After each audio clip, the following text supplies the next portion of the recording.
Current issue के एक और वीडियो में आपका हार्दिक स्वागत है। आइए समझते हैं रशिया और यूक्रेन के बीच में क्या है विवाद और क्यों हो रही है इतना लड़ाई, और आज शाम तक क्या रशिया यूक्रेन पर पूरी तरह से कब्जा कर लेगा। क्या नाटो सेना और कनाडा, फ्रांस आदि यूक्रेन की सहायता करेंगे। क्या इसी रूस के तर्ज पर ही चाइना ताइवान पर कब्जा कर सकता है। समझते हैं पूरे वीडियो, और भारत पर क्या प्रभाव पड़ने वाला है, विश्व पर क्या प्रभाव पड़ने वाला है, इससे इकोनॉमी पर क्या प्रभाव पड़ेगा, शेयर मार्केट पर क्या प्रभाव पड़ेगा। आइए समझते हैं पूरे विस्तार से वीडियो में। रूसी सेना ने यूक्रेन के दक्षिणी भाग में क्रीमिया पर 2014 में पहले से ही कब्जा कर रखा है, और पूर्वी भाग, जो यूक्रेन का पूर्वी भाग है, यहाँ पर पूरी तरह से रशियन आर्मी तैनात है, और बेलारूस पर रशियन आर्मी तैनात कर रखी है। और आज शाम तक यूक्रेन पर पूरी तरह से रूस कब्जा कर लेगा। रशिया ने लुहांस्क और डोनेट्स्क, जो यूक्रेन के कब्जे में थे, उनको स्वतंत्र देश घोषित कर दिया है तथा वहाँ पर अपनी सेना तैनात कर दी है। और क्रीमिया पर पहले से उसकी सेना तैनात है, और बेलारूस में पहले से ही उसकी सेना तैनात है। तो चारों तरफ से, तीनों तरफ से रशिया ने यूक्रेन को घेर रखा है, और काला सागर में पहले से ही रशिया की सेना तैनात है। आइए समझते हैं पुतिन ने इन्हीं 3 रास्तों से हमला क्यों किया। बेलारूस, क्योंकि बेलारूस रूस का अच्छा मित्र है, और वहाँ पर रूसी सेना तैनात है और बेलारूस की सेना तैनात है। क्रीमिया पर पहले से ही रूस ने कब्जा कर रखा है 2014 में, इसीलिए यहाँ पर रूसी सेना तैनात है। और पूर्वी यूक्रेन, जहाँ पर यूक्रेन की सीमा रूस से लगती है, और वहाँ पर रूसी सेना पहले से तैनात है। तीनों का मतलब आप समझ चुके होंगे।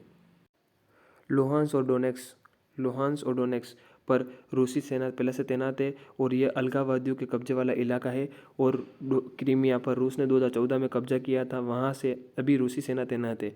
और यूक्रेन की राजधानी कीव बेलारूस से 900 किलोमीटर दूर है, और आज शाम तक कीव पर पूरी तरह से रूस का कब्जा हो जाएगा। जानिए नाटो में शामिल देश। पूरे ब्लू कलर में जो देश दिखाई दे रहे हैं वो सारे नाटो में शामिल देश हैं। मुख्य रूप से आते हैं अपने Canada, USA, France, Italy, Japan और टर्की। सॉरी, जापान नहीं है, स्पेन है। रूस और यूक्रेन की सेना का बहुत बड़ा फ़र्क है। रूस के पास में 8.5 लाख सैनिक है, तो यूक्रेन के पास में सिर्फ 2 लाख सैनिक है। और रूस के पास में पैरामिलिट्री फोर्स 2.5 लाख है, तो इसके पास 50,000 ही है यूक्रेन के पास। और डिफेंस बजट इसका 11.5 करोड़ रुपए आते हैं, तो इसका 88.87 हज़ार करोड़ रुपए ही है। और टैंक 12,420 टैंक है रूस के पास, तो इसके पास 2596 टैंक ही हैं। एयरक्राफ्ट 4,000 के समथिंग एयरक्राफ्ट रूस के पास है, तो 318 एयरक्राफ्ट यूक्रेन के पास है। फाइटर एयरक्राफ्ट 772 है, तो इसके पास 69 ही है। और अटैक हेलीकॉप्टर यूक्रेन के पास 34 है, तो 544 रशिया के पास है। सबसे ज़्यादा युद्धपोत अगर की बात करें तो 11 युद्धपोत हैं रशिया के पास, और यूक्रेन के पास सिर्फ एक ही है। और सामान्य हेलीकॉप्टर की भी बात करें तो 1543 हेलीकॉप्टर रूस के पास है, और यूक्रेन के पास मात्र 112 हेलीकॉप्टर है। रूस और यूक्रेन की जंग से क्या प्रभाव पड़ने वाला है विश्व पर। $120 तक जा सकता है कच्चा तेल। क्रूड ऑयल महंगा होने से भारत पर कच्चे तेल के दामों में बढ़ोतरी होगी, तो इससे पेट्रोल और डीजल के दाम में बढ़ोतरी होने की संभावनाएं हैं। और रूस के कारण CNG का भी महंगा होने की संभावनाएं हैं। पेट्रोल और डीजल की कीमतें मुख्य रूप से 4 कारणों पर निर्भर करती है। कच्चे तेल की कीमत, रुपये के मुकाबले अमेरिकी डॉलर की कीमत, केंद्र और राज्य सरकारों द्वारा वसूल किया जाने वाला टैक्स, और देश में फ्यूल की मांग। यूक्रेन से जंग के बीच में बोले पुतिन, नाटो ने रूसी सुरक्षा को मांगों को नज़रअंदाज किया। इसीलिए पुतिन के पास में एक अंतिम विकल्प बचा था कि यूक्रेन पर आक्रमण किया जाए। रशिया और यूक्रेन से गेहूं खरीदने वाले टॉप देश मिस्र, टर्की, इंडोनेशिया, बांग्लादेश और नाइजीरिया। कहीं ना कहीं विश्व पर इसका प्रभाव पड़ेगा, और इन देशों पर भी प्रभाव पड़ेगा। गेहूं एक्सपोर्ट करने वाले दुनिया के टॉप देश, उसमें रूस का नाम सर्वप्रथम आता है, उसके बाद आता है अमेरिका, उसके बाद आता है कनाडा, उसके बाद आता है फ्रांस, उसके बाद आता है यूक्रेन, उसके बाद आता है ऑस्ट्रेलिया, उसके बाद आता है अर्जेंटीना, उसके बाद आता है रोमानिया, इसके बाद आता है जर्मनी, और उसके बाद आता है कजाकिस्तान।